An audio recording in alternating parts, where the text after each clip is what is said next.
guys, welcome back to a brand new video. Today we're going to be talking about Singaporean football, why it's on the rise and why you should watch out. Actually, you probably shouldn't watch out. I don't think we're going to do anything. Yeah, we're honestly not going to do anything, but it's still going to be an interesting topic. So please subscribe and like the video. 15 likes would be appreciated. And shout out to Maxwell because this is my first video essay. I don't know, I would count it as a video essay, but I don't think it is a video essay. But yeah, basically today we're going to be talking about Singaporean football. Oh, what is Singapore, you ask? Well, we are just a small country. Like, it takes 30 to 45 minutes to drive from one side of the country to the other side of the country. That's how small we are. Brief history of our football. Basically, our football association was set up in 1982 because the British colonized us, so obviously they set it up. Then we had some glory days in 60s, 70s and 80s. After that, it kind of went downhill because we formed our own league. Before this, we were playing in the Malaysia Cup as Singapore. Yeah, we were a national side, but we were literally a club side. It makes no sense, I know. But basically, we formed our own league, the S League. And while the FAS did try to get some major, and not really major stars, like just anyone foreign would be fine, into the league, Singapore's fans kind of lost its identity of the national team because they weren't all part of one unit, and you know, our league was really not that good. Basically, to spice up the league, there are two foreign teams, Brunei DPMN, I think, DPMM, and Albirex Niigata, which are a Japanese team, and their B team is basically in our league. The A team is in Japan. So anyway, Albirex had won the league for the past 5 seasons from 2016 to 2021. That's how bad we are. We can't win our own league. Oh yeah, also if you're wondering, there are actually only 8 teams in the league. But that's besides the point. Anyway, last season, billionaire Forrest Lee actually bought out a Singaporean team, Home United. He's a billionaire. That was the first time that much money was being invested into the game. He made an academy, which all the clubs had academies there, but they're all pretty terrible. And if you want to know how most clubs get their money, it's through lottery. So basically, what he did was that he came in and he basically made Home United, now called Lion City Sailors, a much better team. And last season, he actually spent 1 million on Diego Lopez from a Portuguese team. That, you know how huge that is for us, spending 1 million on a player. Before this, our most expensive transfer was 50,000 Singapore dollars. I think 50,000. And this is like our first ever 1 million Singapore dollar transfer. It's so insane. And what's more is that last season, Lion City Sailors actually won the league. Like, that's literally so insane. Albirex Niigata didn't win it for once, and Lion City Sailors, while they did win it on the last day, but it was much better than last time, because last time the local teams, we never stood a chance against Albirex Niigata. It just feels so good to have your own team win your own league. And I know that sounds really, really, really weird, but that's how the situation is in Singapore. In the 1960s, 70s and 80s, we had pretty good teams, and Singapore fans, we really had an identity with the national team.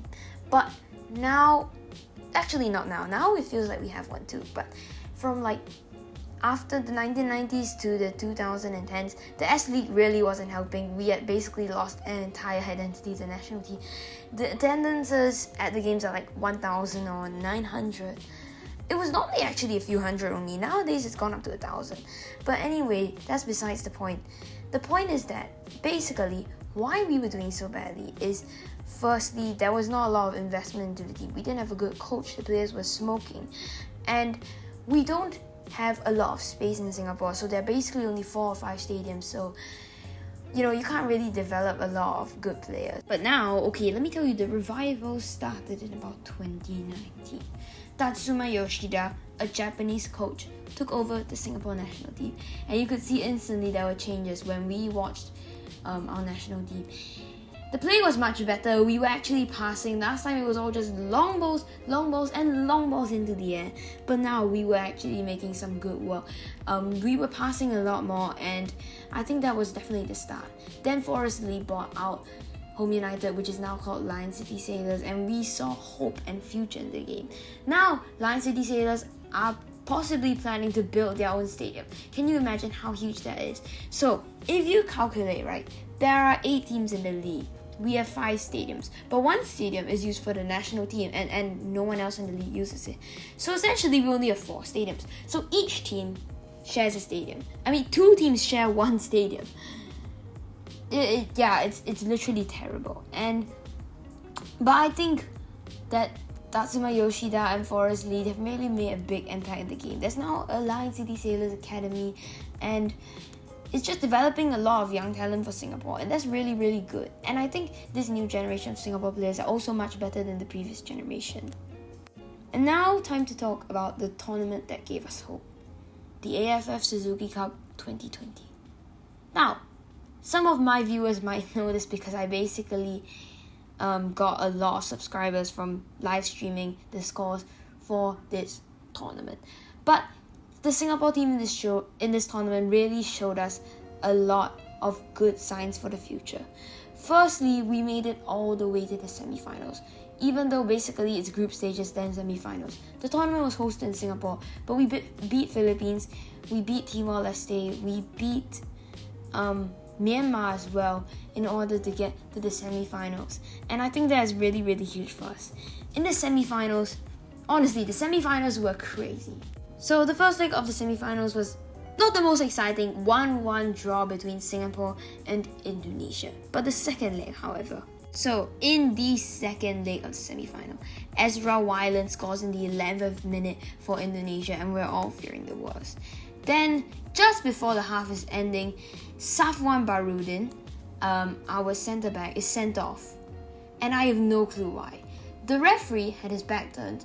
Safwan was, arguing with the Indonesian players. And then suddenly, I think one of the Indonesian players complains or something. The ref takes out a second, because Safwan already had a yellow card at the start. And the yellow card was not exactly deserved as well. And then the referee gives a second yellow for an incident that he did not see. And to me, that's just really, really dumb. Like, you can't do that. You should just not give a yellow card.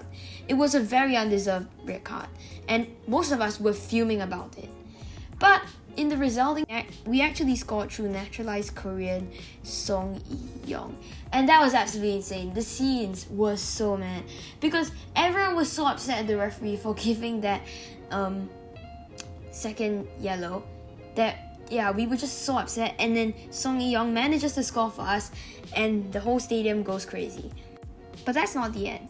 Then Irfan Fandi gets sent off as well for a challenge that I guess he did sort of deny a goal scoring opportunity, but in my opinion it should have been the yellow.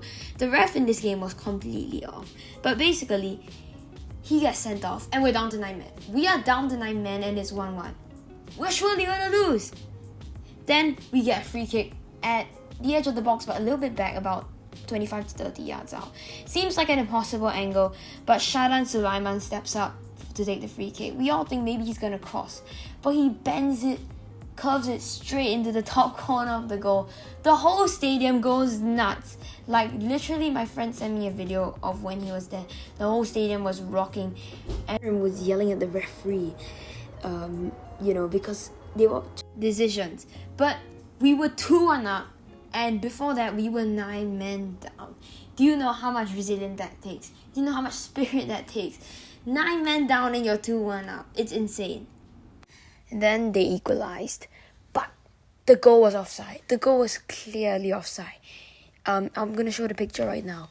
It's clearly offside. It's clearly offside. It's another reason why the referee, I don't know, is either poor refereeing or he's biased. That is offside. That is clearly offside. And just a note, we don't have VAR here. So the goal stood and it was 2-2, but it was offside. And it was so frustrating because, we are 9 men down. It doesn't help that you concede an offside goal. Like, just give us some justice, man. But then the drama.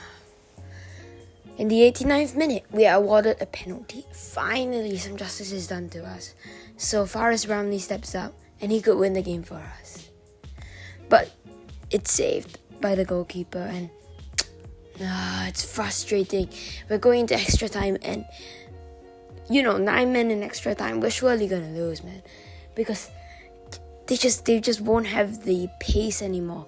Once he missed it, I knew, oh my goodness, we're gonna lose.